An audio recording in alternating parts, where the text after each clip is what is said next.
아빠가 들려주는 데이터 시각화 김지형입니다. 오늘은 4월 27일 강의를 위한 선물, 그리고 강의 준비 중에 생각났던 것들, 그리고 그동안의 변화들, 이라는 주제로 이야기를 해보도록 하겠습니다. 먼저 4월 27일 강의를 위한 선물은 제일 뒤에 설명할 거고요. 그 강의 중에 준비하면서 생각났던 거, 그동안 변화들 이야기 먼저 해보겠습니다. 제가 처음으로 이 데이터 시각화를 준비한 것들은 제가 방금 이걸 그냥 인터넷에서 검색해서 찾아낸 건데요. 뭐 다른 건 중요한 게 아니고, 그러니까 이 책을 만들 때가 2013년 3월이었거든요. 처음에 이 연구자를 위한 그래프 그리기라는 제목으로 책을 만들 때 출판사에서 반대를 해줬어요. 왜? 이런 책이 없었다. 그 출판사는 보니까 어떤 책을 만들려고 하면 시장 조사를 하더라고요. 비슷한 종류의 책이 있는지, 그 책이 얼마나 많이 인기가 있는지, 사람들이 요구를 했는지, 이런 것들을 조사하게 돼 있고, 그게 자연스럽다고 생각됩니다. 이 처음 발 때 이런 종류의 책, 비슷한 종류의 책도 없었다. 그래서 독자들이 별로 원하지 않을 것이다. 그래서 반대를 했지만 제가 그 출판사에 다른 책들을 내고 있었기 때문에 약간 우겨서 제가 이 책을 냈습니다.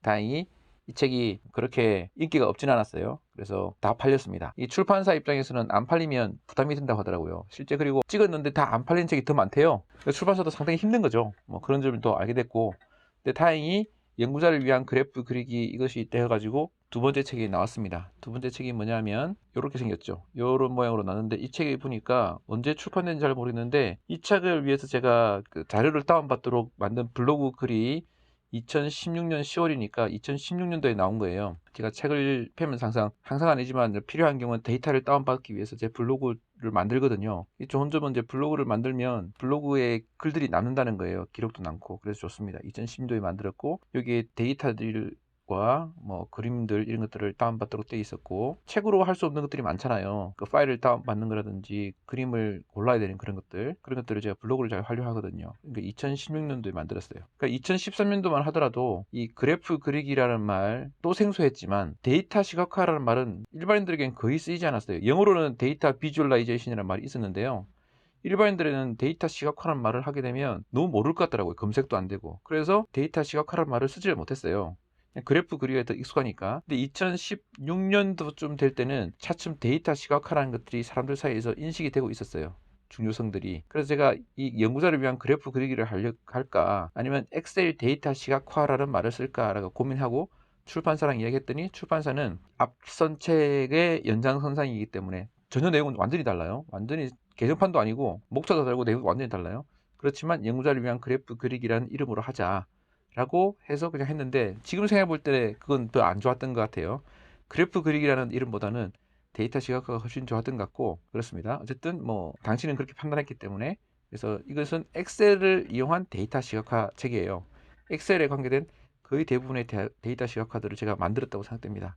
지금 생각해도 참 대단했어요. 어떻게 이런 것까지 생각했을까 싶을 정도로 다양한 엑셀을 이용한 데이터 시각화들을 이렇게 만들어서 표현하려고 노력을 했고, 그것들이 이제 이 책으로 나왔고, 지금도 잘 쓰고 있습니다. 지금 사실 제가 강의를 하게 되면 제일 많이 하는 강의가 데이터 시각화예요. 그 데이터 시각화 중에서도 이제 엑셀과 R이 절 반반 정도입니다. 왜냐면 이제 아직도 엑셀 쓰시는 분들 되게 많고, 엑셀이 훌륭한 점이 많거든요. 그 다음에 이제 2018년 1월, 이거는 이제 블로그인데 구글 블로그예요. 구글에서 만든 블로그인데, 이제 R을 이용한 데이터 시각화 책을 처음 만들었죠. 그때 이제 R을 이용해서 제가 뭐 R을 배우기 전에 R 데이터 시각화부터 배웠다고 해야 될까? 통계하기 전에 그래프를 만드는데 엑셀로 안 되는 그래프들이 많거든요. 엑셀이 좋긴 하지만 그 첫 번째 만들었던 그래프가 요겁니다. 요거. 이 로베스 선을 엑셀에서 안 만들어지기 때문에 요거를 처음으로 만들었었어요. 이 R로. 회기 직선이 아니라 회기선인데, 이게 국소적으로 곡선으로 되어 있는 곡선 회기선이죠. 어떻게 보면.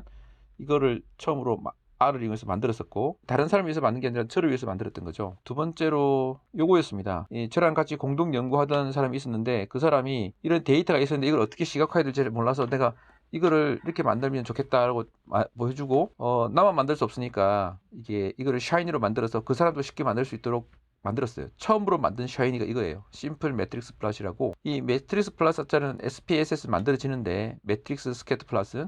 근데 이것을 히스토그램이랑 그 다음에 이렇게 이 숫자로 그려지는 거, 이게 SPSS도 안 되거든요. 그래서 제가 SPSS보다 이게 좋겠다 싶어가지고 만들어서 그 공동 연구자에게 제시를 했어요. 이렇게 하면 어떻겠느냐. 그랬더니 너무 좋다는 거예요. 그분도 제 생각에는 연구도 많이 하신 분인데 처음 보셨던 것 같아요.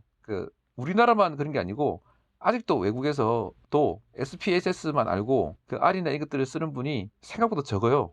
제가 느끼기에는. 뭐 저랑 공동 연구하는 분들이 다 대부분 의사들인데, 의사나 치과 의사 이런 분들인데, 그만큼 R이 이제 접근성이 떨어진다는 뜻이죠. 그래서 제가 그때도 그분은 R을 모르고, 그래서 R로 그리면 좋겠다는 것을 이렇게 샤인으로 만들어서 보여드렸어요. 그래서 너무 좋아하시더라고요. 그래서 몇 개 더 만들었어요. 그 비슷한 것들을. 이것도 그때 만들었던 거고, 대신 비슷한 것들이 이런 것도 있을 수 있다. 이렇게 해서 몇 개를 만들어서 이게 보여드렸고, 너무 좋아하길래 이것을 책으로 만들자. 나만 쓸 게 아니라 다른 사람들도 쓰면 좋겠다 해서 만든 것이 그 R 데이터 시각화 1권이죠. 처음에는 1권이 아니고 그냥 데이터 시각화였는데 결과적으로 1권이 됐어요. 그 뒤로 이제 총 3권이 나왔고 지금도 또 하나 더 쓰고 있으니까 거의 다 썼어요. 저는 3권으로 완결을 씌우려고 했는데 자꾸 나오더라고요. 그래서 어떤 날짜가 2018년이에요. 지금 돌아보니까 이 R 데이터 시각화도 그렇고 그 엑셀 데이터 시각화도 그렇고 제가 가장 많이 초청되고 있는 강의예요. 실제로 사람들은 이것이 정말 필요한데도 불구하고 당시로서는 이런 용어 자체가 좀 생소했고 데이터 시각화라는 용어가 생소했고 강의 시간에 이거를 강의하는 데가 별로 없었어요. 근데 어떻게 보면 많이 필요했던 거죠. 많은 분들이. 그래서 책도 있고 강의도 하니까 차츰차츰 이런 내용들을 배워야겠다. 그리고 논문에서도 써야겠다라는 것들이 많이 보급이 된 것 같습니다. 물론 그 전부터 많은 사람들이 이걸 써왔죠. 제가 뭐 한 게 아니라 많은 분들이 써왔지만 일반인들까지도 그 데이터 시각화가 정말 중요하다 이런 생각을 많이 못했던 것 같아요. 근데 이제 지금은 데이터 시각화가 정말 중요하다 이런 생각이 들어서 이 초청 강의도 많이 있습니다. 그래서 4월 27일이 이제 분당 서울대병원에서 초청해 주셔가지고 그때 이제 강의를 하려고 하거든요. 지금까지는 강의를 하면서 저는 자급적으로 이 모든 데이터 시각화들을 다 만들 수 있도록 하기 위해서 노력을 많이 했어요. 기초부터 끝까지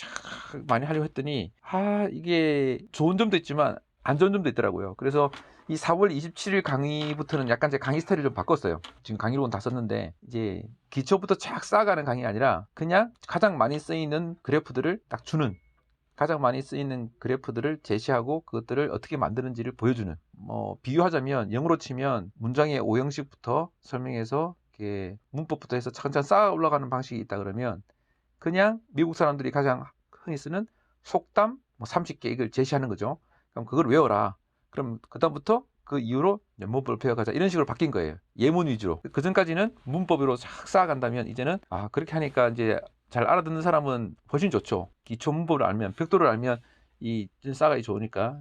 근데 막상 당장 오늘 쓰고 잊어버려야 될 사람들은 또 안 좋을 수도 있잖아요. 그래서 제가 27일부터는 가장 흔히 쓰는 또는 제 강의 보니까 이런 걸 만들고 싶은데 그거를 잘 못 만드는 그래프들이 있거든요. 그 그래프를 위주로 강의를 하려고 해요. 그렇게 하기로 했고 그렇게 하면서 이번에 새로 만든 게 있어요. 어제 새로 만들었어요. 새로 만들었다고 하지만 뭐 막상 이전에 없었던 건 아니거든요. 1권부터 그 에러바라고 있어요. 이렇게 에러바. 이렇게 해서 두 개의 그룹이 있는데 세 개의 시점이 있죠. 뭐 1월, 6월, 12월 시점이 그려지면서 이렇게 벌어지는 차이가 나는 이런 그룹들을 시간적으로 보여주는 이런 그래프들이 있는데 이 그래프를 이제 박스 플롯도 그리고 뭐 이렇게 색깔별로 나타내고 이런 게 있고요. 그다음에 그 위아래 에러바를 넣는 거죠. 그리고 그거를 이제 또 다른 것이 에러바 2라고 해서 요렇게 그리는 거죠. 이거는 둘 다 R을 이용해서 한 건데 어쨌든 요렇게 라인 차트를 넣고 위아래 에러바를 넣거나 막대를 넣고 에러바 넣거나 요 두 개도 1권부터 이미 1권에 이제 10번, 11번이니까 1권부터 있었는데 이거를 좀 더 다양하게 응용하게 해서 만든 그래프들이 좀 필요할 것 같아서 새로 만든 게 어제 만들었어요. 한번 보여드릴게요. 요거든요. 이렇게 데이터가 있고 플러스는 이렇게 되는 거예요. 이렇게 라인 차트와 에러바가 있으면서 이 점들이 보이는 거죠. 점들이 좀 작게 잘 안 보이죠? 그 다음에 이제 모음으로 이렇게 나타내는 거.